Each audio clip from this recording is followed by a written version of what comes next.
Hello दोस्तों, welcome my YouTube channel DD classes by Dinu sir. दोस्तों, आज मैंने UP triple S C PET का ये करंट अफेयर का पहला क्लास लेकर आया हूँ। बहुत इंपॉर्टेंट है, इसमें हिस्ट्री, पॉलिटी, ज्योग्राफी सब कुछ मिक्स है।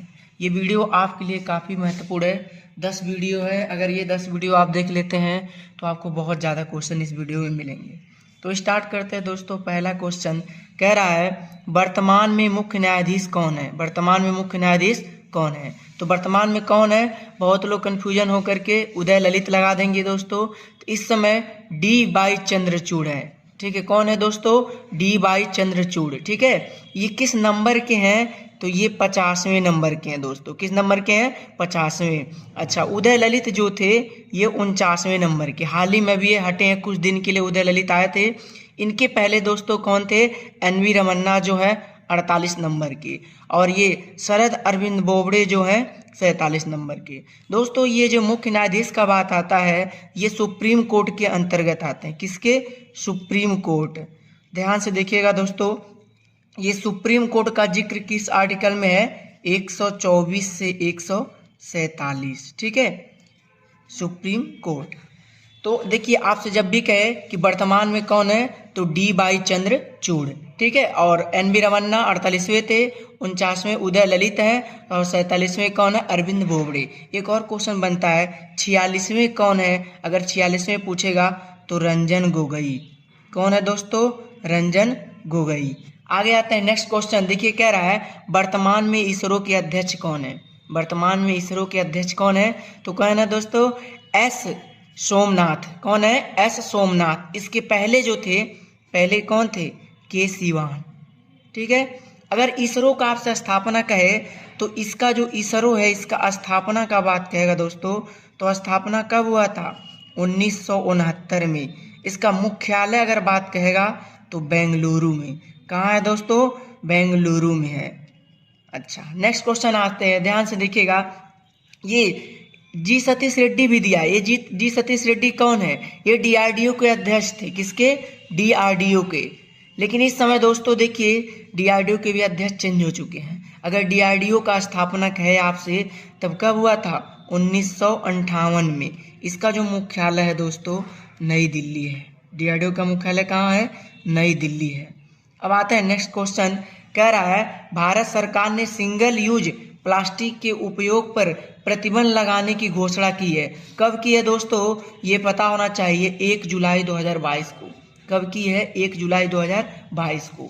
नेक्स्ट क्वेश्चन आते हैं, बहुत इंपॉर्टेंट क्वेश्चन है। क्वेश्चन नंबर 4, वर्ष 2023 में G20 देश के सम्मेलन किस देश में होगा? सबसे इंपॉर्टेंट क्वेश्चन है दोस्तों, तो भारत में होगा। जब G20 का बात करेगा तो भारत। अगर यही आपसे G7 का बात करे तो ये कहाँ पर होगा? आपको पता होना चाहिए दोस्तों। G7 का बात कहे तो कहाँ होगा? तो ये आपका होगा कहाँ पर? जर्मनी में। कहाँ पर होगा दोस्तों? जर्मनी में। अब नेक्स्ट क्वेश्चन आते हैं, अक्षय ऊर्जा से देश की जरूरतों पूरा करने वाला देश का पहला एयरपोर्ट बन गया है। कौन है दोस्तों? इंदिरा गांधी एयरपोर्ट। कौन सा है? इंदिरा गांधी एयरपोर्ट।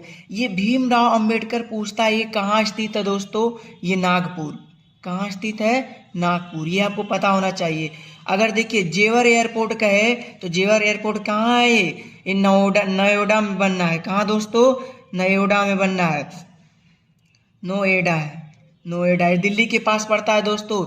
ये दुनिया का सबसे बड़ा एयरपोर्ट जो बन रहा है, ठीक है, नोएडा है। अच्छा, नेक्स्ट आते हैं दोस्तों, ध्यान से देखिएगा।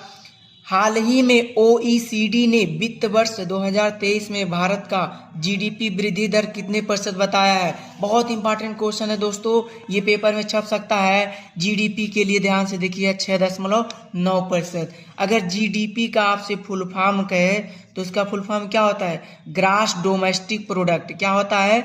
ग्रास डोमेस्टिक प्रोडक्ट, सकल घरेलू आय।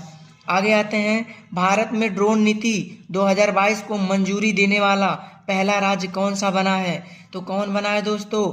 हिमाचल प्रदेश। याद रहे आपको, ड्रोन नीति मंजूरी देने वाला हिमाचल प्रदेश। ध्यान से देखिएगा, हिमाचल प्रदेश बहुत इंपॉर्टेंट है। सबसे ज़्यादा आबादी भारत का, ठीक है, 90% ग्रामीण आबादी कहाँ है?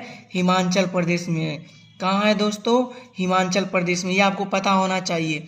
नेक्स्ट क्वेश्चन आते हैं, जेवर एयरपोर्ट का निर्माण किस कंपनी द्वारा किया जा रहा है? तो किस कंपनी द्वारा दोस्तों? टाटा प्रोजेक्ट। ये जेवर एयरपोर्ट कहाँ है? नोएडा में स्थित है। कहाँ है दोस्तों? नोएडा में स्थित है। नेक्स्ट क्वेश्चन आते हैं, पुरुष हॉकी एशिया कप 2022 का खिताब किसने जीता है? किसने जीता है? दक्षिण कोरिया ने। किसने दोस्तों? दक्षिण कोरिया। नेक्स्ट क्वेश्चन आते हैं, question number 10, French open tennis grand slam 2022 का खिताब किसने जीता है? तो दोस्तों कितने? राफेल नडाल ने। अगर 2021 का बात कहेगा तो नोवाक जोकोविच। कौन? नोवाक जोकोविच। नेक्स्ट क्वेश्चन है, भारत के किस आईआईटी संस्था ने सेफ्टी टैंक को साफ करने के लिए रोबोट विकसित किया है? तो किसने? आईआईटी मद्रास ने। किसने दोस्तों? आईआईटी मद्रास ने। नेक्स्ट क्वेश्चन, बेलगांव अधिवेशन कब हुआ था? देखिए बहुत अच्छा क्वेश्चन है, बेलगांव अधिवेशन कब हुआ था? तो 1924 में। इसकी जो अध्यक्षता किसने की थी दोस्तों? महात्मा गांधी ने। किसने किया था? महात्मा गांधी ने। अच्छा, अब आते हैं नेक्स्ट। देखिए आपका 1922 है, तो 4 फरवरी या 5 फरवरी, जो भी ऑप्शन दिया हो, 4 या 5 फरवरी 1922 को क्या हुआ था? चौरी चौरा कांड। चौरी चौरा कांड ये कहाँ स्थित है दोस्तों? ये कांड कहाँ हुआ था? गोरखपुर उत्तर प्रदेश। कहाँ पर? गोरखपुर उत्तर प्रदेश। देखिए ये बहुत फेमस क्वेश्चन है। अगर आपसे ये कहे ये जो चौरी चौरा कांड हुआ था, इसमें कितने जिंदा सिपाहियों को जला दिया गया था? 23 जिंदा सिपाहियों को जला दिया गया था। ठीक है दोस्तों, आगे आते हैं 1919। देखिए 1919 में एक खिलाफत आंदोलन भी हुआ था, और 13 अप्रैल, सबको पता होगा, 13 अप्रैल 1919 को जलियांवाला बाग हत्याकांड, जलियांवाला बाग हत्याकांड ये कहाँ हुआ था दोस्तों? ये अमृतसर पंजाब। कहाँ हुआ था? अमृतसर पंजाब। यहाँ से क्वेश्चन बनता है दोस्तों कि उस जलियांवाला बाग हत्याकांड में गोली किसने चलाई थी? किसने? जनरल डायर ने। किसने दोस्तों? जनरल डायर ने। कुल कितने व्यक्ति मारे गए थे? सरकारी रिपोर्ट के अनुसार अगर आपसे कहेगा तो 379 व्यक्ति मारे गए थे। अगर वैसे देखा जाए तो 1000 व्यक्ति मारे गए थे। अब नेक्स्ट क्वेश्चन आते हैं दोस्तों, 1929 में क्या हुआ था? लाहौर अधिवेशन। लाहौर अधिवेशन, इसकी अध्यक्षता किसने किया था? देखिएगा ध्यान से, इसकी अध्यक्षता पंडित जवाहरलाल नेहरू ने किया था। किसने? पंडित जवाहरलाल नेहरू। जवाहरलाल नेहरू ने किया था। भूलिएगा ना दोस्तों, बहुत इंपॉर्टेंट क्वेश्चन है। अब आते हैं नेक्स्ट क्वेश्चन, बंगाल विभाजन की घोषणा कब हुआ था? देखिए सबको पता है कि बंगाल विभाजन 1905 में हुआ था। उस समय गवर्नर थे लॉर्ड कर्जन। लेकिन थोड़ा सा क्वेश्चन हट कर आते दोस्तों, आजकल थोड़ा सा डीपली क्वेश्चन कुछ नहीं है, थोड़ा घुमा कर पूछा। देखिए पूछ दिया विभाजन, अब सबको पता 1905 सब ऑप्शन में दिया है। अब क्या करेंगे? देखिए दो चीज समझना, विभाजन और घोषणा। ठीक है, देखिए विभाजन की घोषणा बात किया है और विभाजन कब हो गया था, दोनों अलग है। जब आपसे घोषणा का बात कहेगा तो 20 जुलाई 1905 को घोषणा हुआ था विभाजन करने के लिए। लेकिन विभाजन कब हो गया था दोस्तों? ये 16 अक्टूबर 1905 को। ठीक है, ध्यान से देखिएगा, भूलिएगा ना। अब नेक्स्ट क्वेश्चन आते हैं, दादा भाई नौरोजी ने कांग्रेस पार्टी की अध्यक्षता कब की थी? तो कांग्रेस पार्टी की अध्यक्षता कब की थी? 1887 में। अगर आपसे पूछे कि कांग्रेस पार्टी की अध्यक्षता, ठीक है, पहली बार किसने की थी, तो देखिए आपको पता होगा 28 दिसंबर 1885 को पहली बार कांग्रेस पार्टी की स्थापना, कांग्रेस पार्टी की स्थापना किसने की थी दोस्तों? पता है आपको किसने? चलिए ध्यान से देखिएगा, एओ ह्यूम ने। किसने? एओ ह्यूम। अगर उस समय हम गवर्नर का बात कहेंगे तो गवर्नर कौन थे? Lord Dufferin. लॉर्ड डफरिन कौन थे दोस्तों? Lord Dufferin. अच्छा एक क्वेश्चन और बनता है, आपसे पूछे कि कहाँ पर ये हुआ था? इसका जो बैठक हुआ था बॉम्बे में। कहाँ हुआ था दोस्तों? बॉम्बे में। होना था थाड़ में, ठीक है, लेकिन हुआ कहाँ? बॉम्बे में। अच्छा एक चीज़ और ध्यान से देखिएगा, अब यहाँ जो आया है दादा भाई नौरोजी का बात आया है, तो एक ट्रिक हम आपको बताते हैं। 4 बैठक बक मई बक, ध्यान से देखिए, ब से हो गया बॉम्बे, पहली बार जो कांग्रेस पार्टी की बैठक हुई थी बॉम्बे में, दूसरा कोलकाता में, तीसरा मद्रास में, चौथा इलाहाबाद में, पांचवा बॉम्बे में, छठवां कोलकाता में। अब आते हैं नेक्स्ट क्वेश्चन दोस्तों, आगे बने रहिएगा वीडियो को, बहुत अच्छा क्वेश्चन है, ध्यान से देखिएगा। आ रहा है, अस्थाई बंदोबस्त प्रणाली किसने शुरू की थी? तो अस्थाई बंदोबस्त प्रणाली किसने किया था दोस्तों? Lord Cornwallis. किसने किया था? लॉर्ड कॉर्नवालिस ने। अच्छा, लॉर्ड डलहौजी आ रहा है, ये जो है हड़प नीति, हड़प नीति। विलियम बेंटिक का बात कहेगा तो सती प्रथा का अंत, सती प्रथा का अंत।